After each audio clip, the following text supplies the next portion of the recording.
Hello everyone, welcome to my YouTube channel accountancy by Akash Kaushik. आज की video के अंदर हम लोग कवर करेंगे chapter number 5 retirement of a partner का क्वेश्चन नंबर 36। तो क्वेश्चन नंबर 36 में हमें क्या दिया गया, पहले हमको अच्छे से क्वेश्चन को रीड करेंगे। तो यहाँ दिया गया है कि भाई अशोक, भास्कर और चमन 3 पार्टनर्स एक फॉर्म में, उनका प्रॉफिट शेयरिंग रेशियो है 1/3, 1/2 और 1/6। सभी के डिनोमिनेटर क्या हैं, अलग हैं। तो उनको सेम करने के लिए हम यहाँ पे कुछ कैलकुलेशन करेंगे। फिर बैलेंस शीट दी गई है।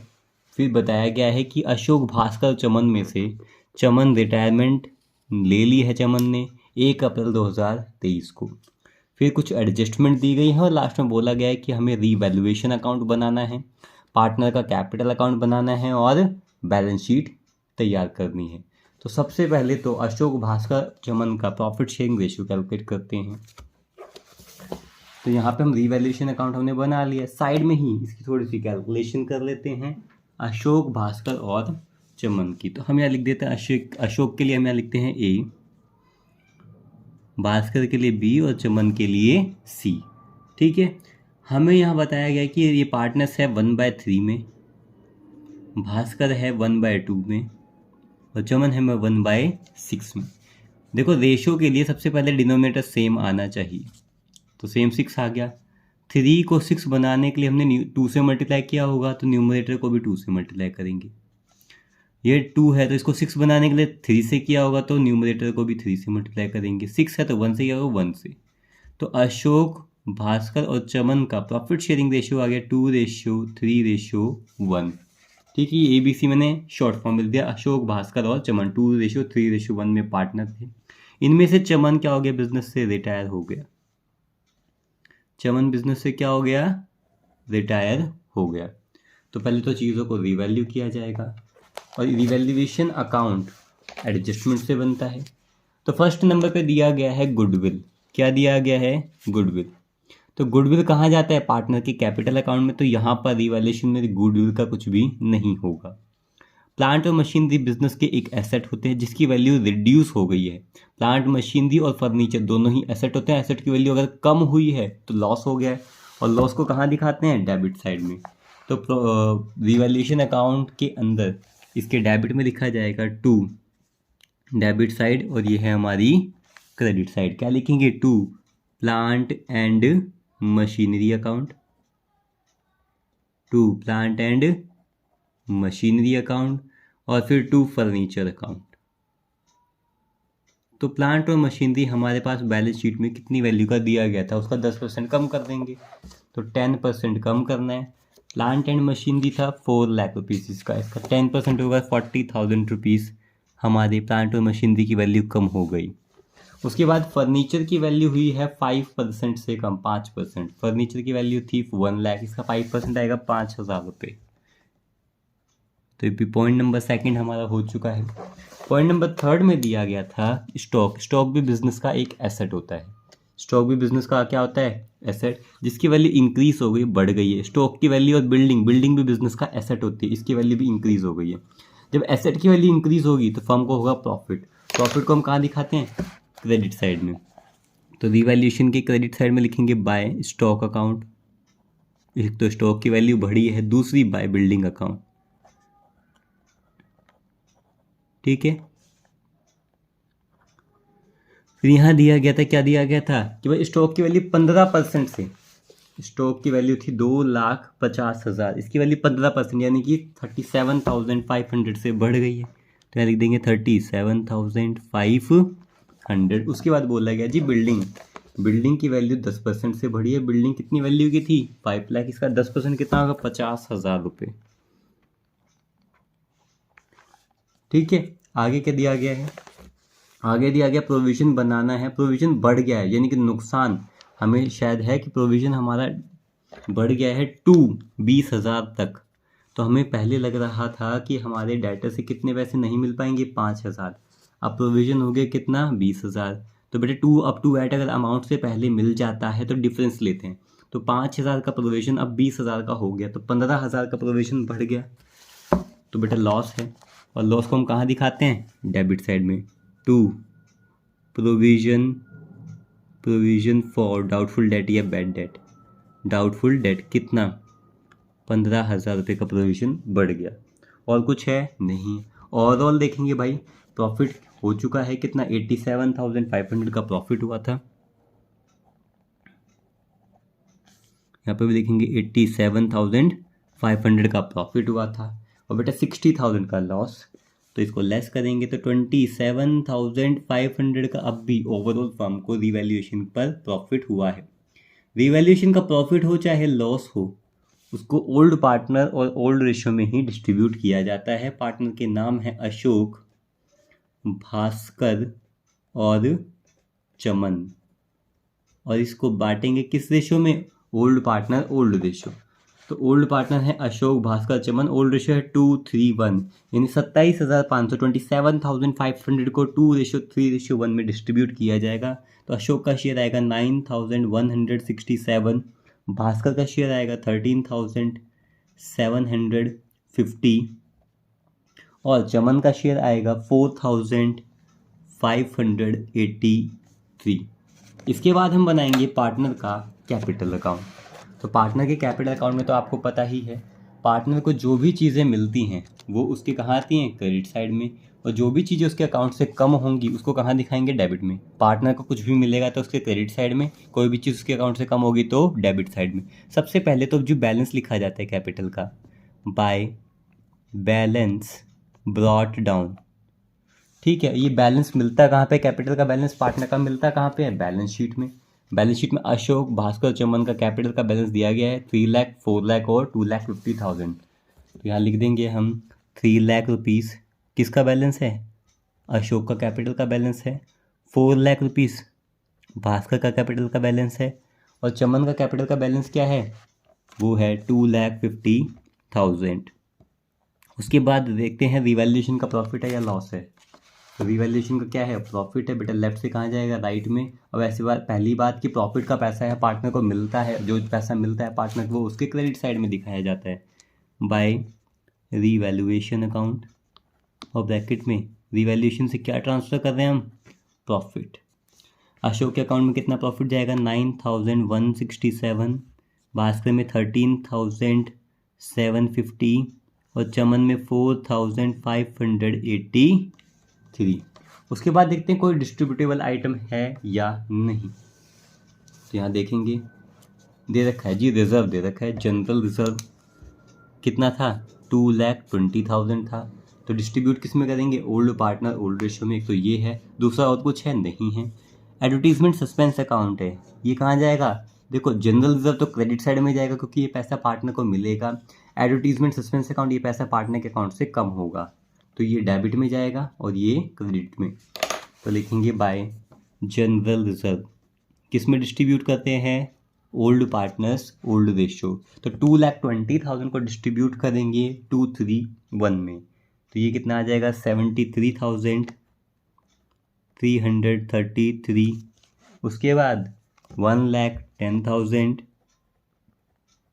और चमन का शेयर आएगा 36,667। ठीक है। उसके बाद एडवर्टीजमेंट सस्पेंस अकाउंट हमारा डेबिट में लिखा जाएगा 2, एडवर्टीजमेंट सस्पेंस अकाउंट कितना था, 60,000। 60,000 को करेंगे 2:3:1 में तो आ जाएगा 20,000, 30,000 और 10,000। ठीक है। इतना करने के बाद और कुछ है, सारी एडजस्टमेंट हो चुकी है। एक चीज़ बची है, गुडविल। देखो पार्टनर जो रिटायर हो रहा है, चमन अगर बिजनेस से जा रहा है तो वो अपना गुडविल का पैसा भी लेकर जाएगा। तो यहाँ बताया गया है फर्स्ट पॉइंट में, गुडविल ऑफ द फर्म, पूरे फर्म की गुडविल दी गई थी 2,40,000 रुपये। तो पूरे फर्म की गुडविल तो उसको नहीं दी जाएगी चमन को। Chaman share of goodwill to be adjusted in the capital account of Bhaskar and Ashok and Bhaskar will share future profits in 3:2। इनका नया रेशो भी दिया गया है। तो हम बेसिकली जो पैसा दिया जाता है गुडविल का वो गेनिंग रेशो में दिया जाता है। तो हम न्यू रेशो भी है हमारे पास और ओल्ड रेशो भी हमने निकालती 2:3:1। तो उससे पहले गेनिंग रेशियो कैलकुलेट करेंगे और अशोक को 2,40 में से उसका जो शेयर बनता है वो दिया जाएगा। तो सबसे पहले गेनिंग रेशियो कैलकुलेट करेंगे। तो हम यहाँ ऊपर कर लेते हैं, वर्किंग नोट बनाते हैं भाई।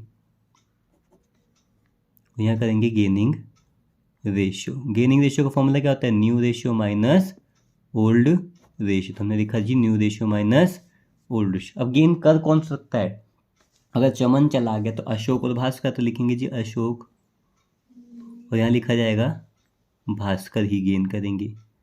सबसे पहले तो इनमें इनकी न्यू रेशियो लिखी जाएगी। न्यू रेशियो क्वेश्चन में दी गई है पॉइंट नंबर ए के अंदर, लास्ट में दिया जाएगा 3:2। ये अशोक और भास्कर की न्यू रेशियो 3:2। यहाँ लिखेंगे 3/5 2/5 माइनस करेंगे ओल्ड रेशियो। पुराना रेशियो क्या था, पुराना रेशियो था 2:3:1, तो अशोक का लिख दिया जाएगा 2/6, है ना, और भास्कर कितना है 3/6। अब एलसीएम लेंगे, एलसीएम कितना आ गया 30। यहाँ पर भी एलसीएम कंसिडर किया जाएगा, ये लिया जाएगा 30। 5 को 30 बनाने के लिए हमने 6 से मल्टीप्लाई किया होगा, तो 6 को करेंगे ऊपर, तो कितना आ गया 18। 6 को 30 बनाने के लिए 5 से तो ऊपर करेंगे 5, 5 2 जा 10, ये कितना आ गया 8/30। उसके बाद 5 को 30 बनाने के लिए 6 से क्या होगा, तो ऊपर आ गया 6 से करेंगे तो 12। 6 को बनाने के लिए 5 से तो 10, ठीक है। तो ये 1 मिनट, 6 को 5 से करेंगे 15, सॉरी 15, तो बेटा ये कितना आ गया -3/30। अगर ये नेगेटिव आ गया, अगर ये नेगेटिव आ गया, नेगेटिव का मतलब है क्या नाम है, चमन के रिटायर होने पर भास्कर ने किसी भी तरह का गेन नहीं किया, बाकी इसने क्या किया है सेक्रीफाइस। मल्टीप्लाई कर देंगे, नेगेटिव आते ही फर्म की गुडविल से मल्टीप्लाई किया जाता है। फर्म की गुडविल दी गई है 2,40,000 रुपये, यहाँ लिखेंगे 2,40,000 रुपीज़। इसको सॉल्व करेंगे तो यहाँ पे अशोक का शेयर आ रहा है 64,000। अब भाई अशोक ने तो गेन किया है, जो गेन करेगा वो कंपनसेशन का पैसा पे भी करेगा। भास्कर ने क्या किया है सेक्रीफाइस किया, क्योंकि इसका शेयर नेगेटिव आ रहा है, बेटा माइनस करेंगे 24,000 रुपये, ठीक है। तो इसने तो क्या किया, अशोक ने गेन किया है, तो जो गेन करता है वो पैसा देता है ना, तो उसको अकाउंट को डेबिट किया जाएगा। और दूसरा ये माइनस का 24,000 रुपये है, इसने क्या किया बेटा सेक्रीफाइस किया है, तो इसके अकाउंट को क्रेडिट किया जाएगा। ये बात क्लियर है। तो अशोक पे करेगा 64,000, भास्कर को ये पैसा मिलेगा 24,000। फिर जो बिजनेस से रिटायरमेंट ले रहा है चमन, उसका कितना पैसा बनता है उसकी कैलकुलेशन करेंगे यहाँ पर। तो यहाँ लिखेंगे चमन शेयर ऑफ, मैं चमन की जगह सी लिख रहा हूँ यहाँ पे, या फिर चलो लिख देता हूँ ऊपर पूरा।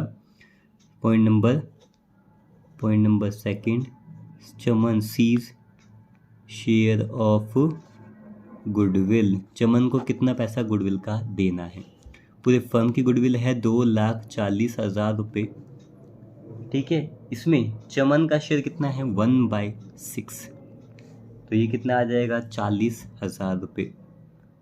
और चमन को भी ये पैसा मिलेगा, तो उसका अकाउंट भी क्या हो जाएगा क्रेडिट, उसका अकाउंट भी क्या हो जाएगा क्रेडिट। तो सिंपल सी बात है, यहाँ पे पैसा मिलेगा तो ये पैसा किसके अकाउंट में जाएगा, चमन के अकाउंट में जाएगा। और दूसरा किसके अकाउंट में जाएगा, ये जिसने सेक्रीफाइस किया। तो यहाँ पर सेक्रीफाइस 2 लोगों ने किया था, किसने, भास्कर ने भी सेक्रीफाइस किया था, तभी तो उसका शेयर क्या आ रहा था नेगेटिव में आ रहा था। तो बेटा अगर मैं इसकी एंट्री करता हूँ, अगर एंट्री की जाती है पॉइंट नंबर 3 पे गुडविल की, अगर मैं एंट्री करता हूँ तो ये पैसा सारा गेन किसको हुआ है, अशोक को, तो अशोक पेमेंट करेगा। तो एंट्री क्या होगी, Ashok's capital account debit to Chaman capital account और टू भास्कर्स कैपिटल अकाउंट, ठीक है।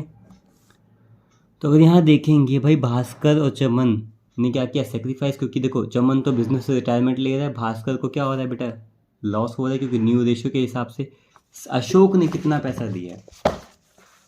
तो यहाँ देखेंगे अशोक ने कितना पैसा दिया है, गेन करने पर अशोक ने कितना पैसा दिया 64,000 एज अ कंपनसेशन। तो अशोक ने 64,000 पे किए हैं, ठीक है। अशोक ने कितने पैसे पे किए हैं? 64,000 पे किए हैं। चमन को कितना पैसा मिला गुडविल का? चमन शेयर ऑफ गुडविल कितना था? 40,000। यहाँ लिखेंगे भाई चमन को कितना पैसा मिला? 40,000 और भास्कर को 24,000। अब ये कॉन्ट्रा एंट्री है हमारी। कॉन्ट्रा एंट्री मतलब ये जहाँ जाएगी इसकी अमाउंट अपोजिट में लिखेंगे, तो डेबिट से ये जर्नल एंट्री है, अकाउंट में ले जाएंगे तो डेबिट से इसको कहाँ लिखा जाएगा? क्रेडिट में ले जाएंगे, क्रेडिट में लिखा जाएगा बाय अशोक्स कैपिटल। और अमाउंट कहाँ लिखेंगे? चमन और भास्कर में। चमन और भास्कर में, भास्कर में 24,000, चमन में 40,000। ठीक है। बाकी यहाँ देखोगे 2 चमन और 2 भास्कर, ये क्रेडिट से कहाँ जाएंगे? डेबिट में। तो क्रेडिट से कहाँ जाएंगे? डेबिट में। यहाँ लिखा जाएगा 2 चमन्स कैपिटल अकाउंट,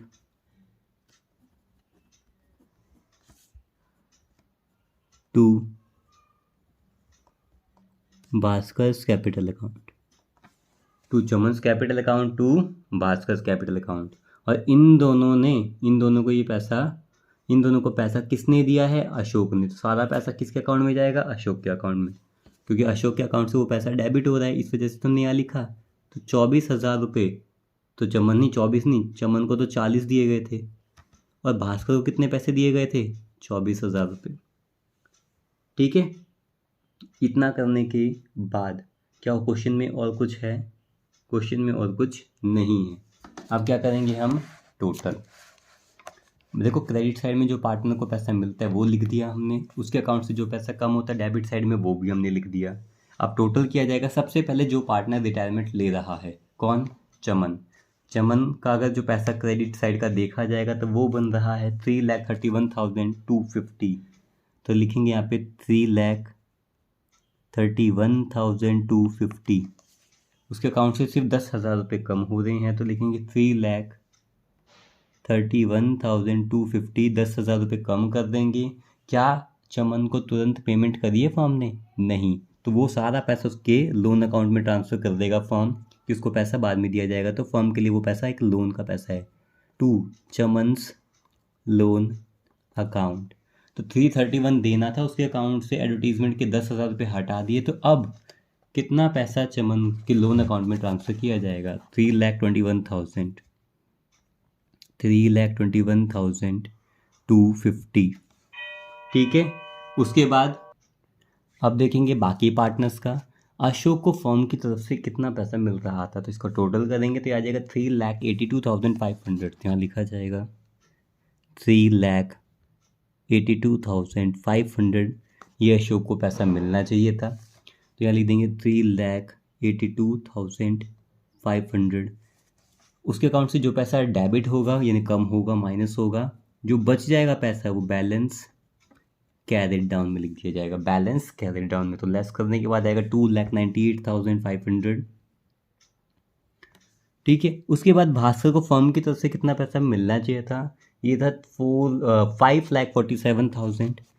यहाँ लिखेंगे 5,47,750। तो यहाँ पे भी लिखेंगे 5,47,750। ये पैसे मिलने चाहिए थे। फिर उसके अकाउंट से कितने पैसे कम हो जाएंगे? एडवर्टीजमेंट सस्पेंस अकाउंट की 30,000 कम हो जाएंगे। तो उसको कितना पैसा मिलेगा? 5,17,750, 5,17,750। अब बनाएंगे बैलेंस शीट। तो बैलेंस शीट का फॉर्मेट हमने पहले से तैयार किया गया है। बैलेंस शीट एज ऑन 1 अप्रैल 2023। तो जो बैलेंस शीट बनाते हैं हम, वो ओल्ड बैलेंस शीट और रिवैल्यूएशन अकाउंट को देखकर बनाई जाती है। तो ओल्ड बैलेंस शीट में हमारे पास सबसे पहले दिया गया था बिल्डिंग की वैल्यू थी 5 लाख रुपीज़। तो हम लिखेंगे जी बिल्डिंग 5 लाख रुपीज़ की थी। अब रीवैल्यूएशन अकाउंट में चेक किया जाएगा कि बिल्डिंग की वैल्यू कम हुई या ज़्यादा। तो रीवैल्यूएशन अकाउंट में बिल्डिंग की वैल्यू 50,000 से इम्प्रूव हो गई। तो 5 लाख का सामान अगर 50,000 से इम्प्रूव हो जाएगा तो उसकी वैल्यू कितनी हो गई है? 5,50,000। फिर नेक्स्ट एसेट हमें दिया गया था प्लांट एंड मशीनरी। प्लांट और मशीनरी की वैल्यू थी 4 लाख। प्लांट और मशीनरी की वैल्यू 4 लाख से 40,000 से कम हो गई, तो उसकी वैल्यू कितनी रह गई है? 3,60,000, 3,60,000 रुपये। उसके बाद फर्नीचर कितनी वैल्यू का था भाई? फर्नीचर था 1 लाख रुपए का, 1 लाख रुपीज़ का फर्नीचर था। अब उसकी वैल्यू कम हुई या ज़्यादा हुई? तो फर्नीचर की वैल्यू 5,000 से कम हो गई है। तो 1 लाख का सामान अगर 5,000 से कम हो जाएगा तो उसकी वैल्यू रह गई है 95,000।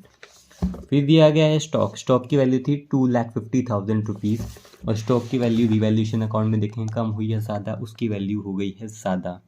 तो यहाँ क्या लिखेंगे? 2,87,500 किसकी वैल्यू है? स्टॉक की वैल्यू, क्योंकि वैल्यू इम्प्रूव हुई है। 2,87,500। उसके बाद आप यहाँ देखेंगे डेटर की वैल्यू 1,80,000 थी, प्रोविज़न बना हुआ था 5,000। फिर यहाँ पे बताया गया कि जी प्रोविज़न हमारा बढ़ गया 15,000 रुपये से। जो 5 का प्रोविज़न था 15,000 से बढ़ गया, तो प्रोविज़न अब हो गया 20,000 का। तो पहले वहीं लिखेंगे डेटर्स, और डेटर्स की वैल्यू क्या थी? डेटर्स की वैल्यू थी 180। प्रोविज़न 5 से 15 इंप्रूव हो गया, तो माइनस करेंगे प्रोविज़न, और अब प्रोविज़न हो चुका है 5 से 15, इट मीन्स 20,000 का प्रोविज़न हमारा क्रिएट हो चुका है। तो इसकी वैल्यू लिख दी जाएगी 1,60,000 डेटर्स से पैसे मिलने के चांसेस हैं। ठीक है। नेक्स्ट दिया गया हमें कैश इन हैंड। पहले कैश कितना था? 85, ना पैसा आया ना गया, 85 ही रहेगा। लिखेंगे cash in hand, it's 85,000 rupees. उसके बाद था एडवर्टीजमेंट सस्पेंस, जिसको हम पहले ही ट्रांसफ़र कर चुके थे पार्टनर के कैपिटल अकाउंट में। अब यहाँ देखेंगे लायबिलिटी साइड में कैपिटल कौन सी होती है? सारी एडजस्टमेंट करने के बाद वाली कैपिटल। तो लिखेंगे जी कैपिटल अकाउंट्स किसका? जो पार्टनर्स बचे हैं। चमन तो रिटायरमेंट ले ली है उसने, तो बचा कौन है बिजनेस में? अशोक और भास्कर। और कौन सी कैपिटल? पार्टनर कैपिटल अकाउंट में जो ये कैपिटल होती है सारी एडजस्टमेंट करने के बाद वाली, कैरिड डाउन वाली कैपिटल को ही लिखा जाता है। 2,98,500 यहाँ लिखेंगे, 2,98,500। और भास्कर में लिखा जाएगा 5,17,750। इसका टोटल करेंगे तो ये आ जाएगा हमारे पास 8,16,250। ठीक है। नेक्स्ट हमें दिया गया है जनरल रिजर्व, जिसको हम पार्टनर कैपिटल अकाउंट में डिस्ट्रीब्यूट कर चुके हैं। सन्ड्री क्रेडिटर्स थे 250 के, और लोन पेबल था 150 का। ये सेम एज इट इज लिख दिया जाएगा। तो सन्ड्री क्रेडिटर्स यहाँ लिखेंगे, सन्ड्री क्रेडिटर्स, इसकी वैल्यू क्या थी? 2,50,000। उसके बाद क्या दिया गया? Loan payable 1,50,000। उसके बाद सारी चीज़ें हो चुकी हैं। आप देखोगे रिवैल्यूएशन में से हम सारी चीज़ हमने कवर कर ली। एक चीज़ रह गई है पार्टनर कैपिटल अकाउंट से। भाई चमन को जो लोन का पैसा हमें देना है फर्म के लिए, वो लायबिलिटी है कितना? 3,21,250। वो भी तो लायबिलिटी है, उसको भी शो करना पड़ेगा। तो क्या लिखेंगे लायबिलिटी साइड में? चमन्स लोन कितना? 3,21,250। ठीक है। अब क्या करेंगे? टोटल करेंगे। टोटल आ जाएगा 15,37,500। ये लायबिलिटी साइड का टोटल है। एसेट साइड का टोटल भी यही आ रहा है, 15,37,500। तो आप लोगों को इस क्वेश्चन में 36 में किसी भी तरह का डाउट हो तो आप कमेंट सेक्शन में कमेंट करके मुझसे पूछ सकते हैं। Thank you.